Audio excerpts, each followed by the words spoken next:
ने कहा है कि जिस तरह महाराष्ट्र में मैच फिक्सिंग हुई थी चुनाव में, बिहार में भी मैच फिक्सिंग हुई। मेरे पर है। क्या कहेंगे उनके बयान? पहली बात तो राहुल जी का ये बयान अपने में दर्शाता है कि उन्होंने बिहार विधानसभा चुनाव में अपनी हार स्वीकार कर लिया। जिस तरीके से महाराष्ट्र में ये लोग बुरी तरीके से चुनाव हारे हैं, दिक्कत कांग्रेस और उनके नेताओं में यही है कि जब जरूरत आत्ममंथन करने की है तो उस वक्त ये लोग बहाने ढूंढते हैं चुनाव हारने के।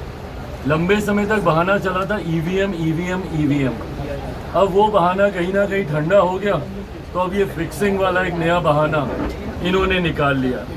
और जो लोग चुनाव आयोग पे उंगली उठाते हैं, सवाल करते हैं और जिनका समर्थन यहाँ के क्षेत्रीय दल करते हैं, क्या वो व्यवस्था सही थी जब एक कलम से चुनाव आयोग की नियुक्ति हो जाती थी? कांग्रेस के ज़माने में कैसे चुने जाते थे? एक हस्ताक्षर से चुने जाते थे ना। आज तो फिर भी ये व्यवस्था बना दी है कि जब तक विपक्ष के दल की सहमति, रजामंदी नहीं होगी, एक कमेटी का गठन कर दिया गया जिसमें एलओपी की भी भूमिका है, उसके बाद इनकी नियुक्ति होती है। तो एक ऐसी व्यवस्था पे इनका प्रश्न चिन्ह है जहां पे एक समिति के द्वारा इलेक्शन कमीशन को चुना जा रहा है। पर जब कांग्रेस के ज़माने में एक हस्ताक्षर से चुन लिया जाता था, वो व्यवस्था सही थी। हकीकत है कि अगर इनको किसी एक व्यवस्था में नुक्स निकालने हैं, किसी एक संस्था में नुक्स निकालने हैं, तो वो कॉन्स्टिट्यूशन बॉडीज नहीं है, वो इनकी अपनी पार्टी है, कांग्रेस की पार्टी।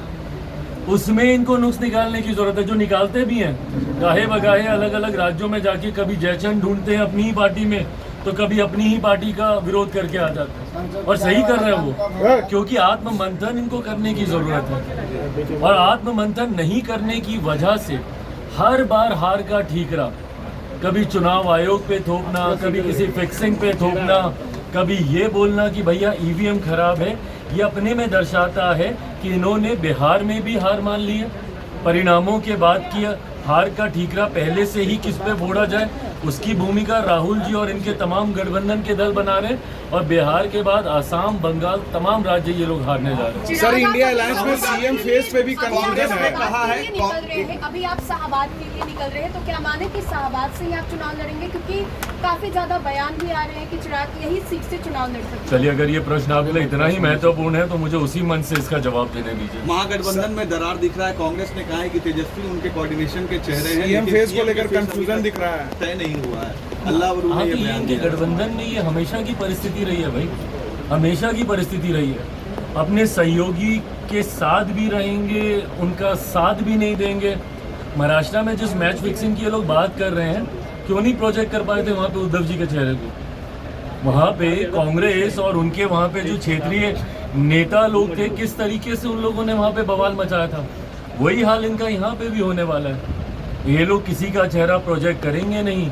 महागठबंधन इसी तरीके से दुविधा में जाएगा और जो थोड़ी बहुत कसर भी है, जो कुछ वोट कुछ जगहों पे इनकी जमानत बचने के लिए वो हासिल कर पाते हैं, वो भी कांग्रेस और इनके गठबंधन के भीतर के विरोधाभास में ही सब समाप्त हो जाएगा। तेज प्रताप को पार्टी से निकाल दिया गया, कैसे देखते हैं? अरे प्रभु, इसमें हमको क्या देखना? पार्टी और परिवार अलग अलग। इनके विषय को लेकर चर्चा हुई है, पर अंतोगत्वा तमाम परिस्थितियों को जांच करके उसके मद्देनजर ही फैसला लिया जाएगा। हमारी तरफ से उनकी मांगों, उनकी बातों सरकार तक रखा गया है, जिसपे अभी चर्चा चल रही है। चिराग जी, तेज प्रताप अलग से पार्टी बिहार विधानसभा का चुनावी